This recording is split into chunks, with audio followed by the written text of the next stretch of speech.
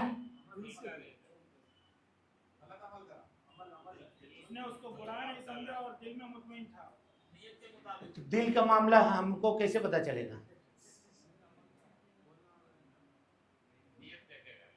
ہاں بھائی حدیث میں ہی جواب ہے. اس کو کہا گیا قرب ولو بذبابہ.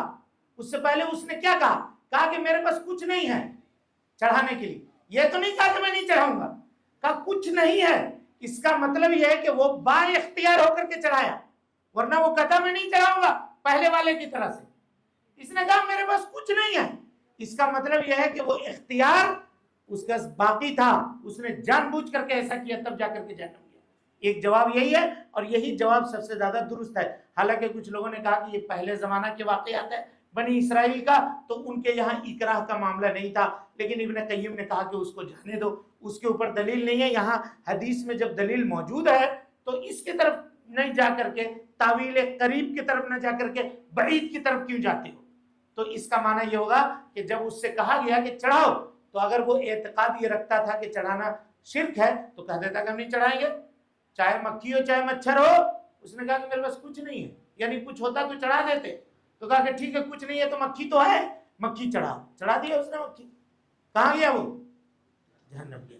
اچھا، اس کے بعد یہ آخری چیز کہ جس کے اوپر آپ حکم لگا رہے ہیں، یہ طے کر لیجئے، تحقیق کر لیجئے کہ اس تک حجت پہنچی ہے یا نہیں پہنچی ہے. کیوں؟ اس لیے وما كنا معذبين حتى نبعث رسولا. اللہ تعالیٰ کہتا ہے ہم کسی کو عذاب نہیں دیتے یہاں تک کہ رسول بھیج دیں. لیکن حجت پہنچنے کا کیا مطلب ہے؟ یہ طے کرنا پڑے گا. کچھ لوگ کہتے ہیں کہ آپ صرف اس کو دلیل بتا دیجئے، سمجھے چاہے نہیں سمجھے وہ جانے.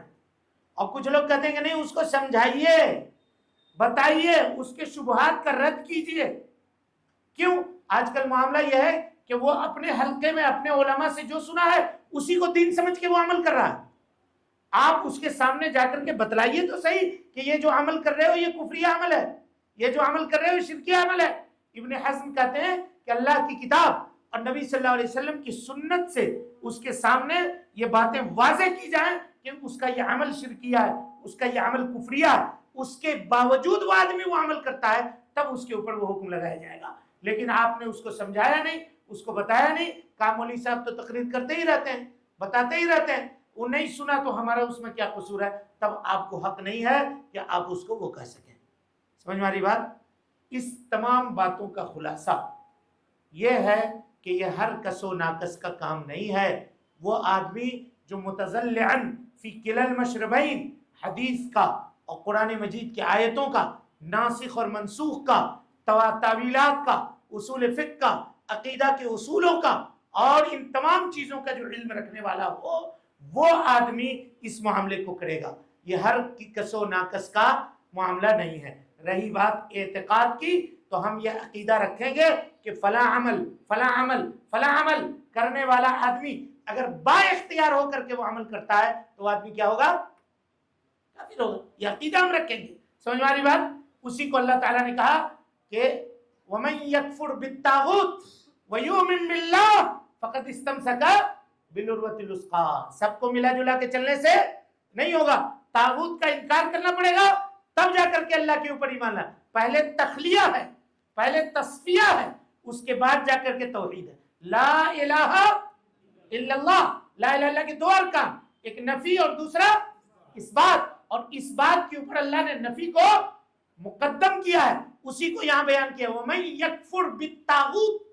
آج یہ سب لفڑے میں نہیں پڑھیے گا، بڑے بڑے لیڈر بیان دیتے ہیں پوجا پدھتی کا سب طریقہ ہے، سب کا پہنچتا وہی ہے. میاں کہے اس کو برا کہتے ہو، اس کو کہے برا کہتے ہو، اس کو برا کہے کہتے ہو. پرمیشور پرماتما اور فلاں کی سب عبادت کرنے والے لوگ ہیں، سب اسی کی سنتان ہیں، اسی کی اولاد ہیں اور اسی کی طرف چلتے ہیں. ہم اس کو برا کیوں کہیں گے؟ اس کو برا کیوں کہیں گے؟ اعوذ باللہ من الشیطان الرجیم. پھر قرآن کی اس آیت کا کیا کہیے گا؟ قُلْ يَا أَيُّهَا الْكَافِرُونَ لَا أَعْبُدُ مَا تَعْبُدُونَ وَلَا أَنْتُمْ عَابِدُونَ مَا أَعْبُدُ وَلَا أَنَا عَابِدٌ مَا عَبَدتُّمْ وَلَا أَنْتُمْ عَابِدُونَ مَا أَعْبُدُ. اس کا کیا کہیے گا؟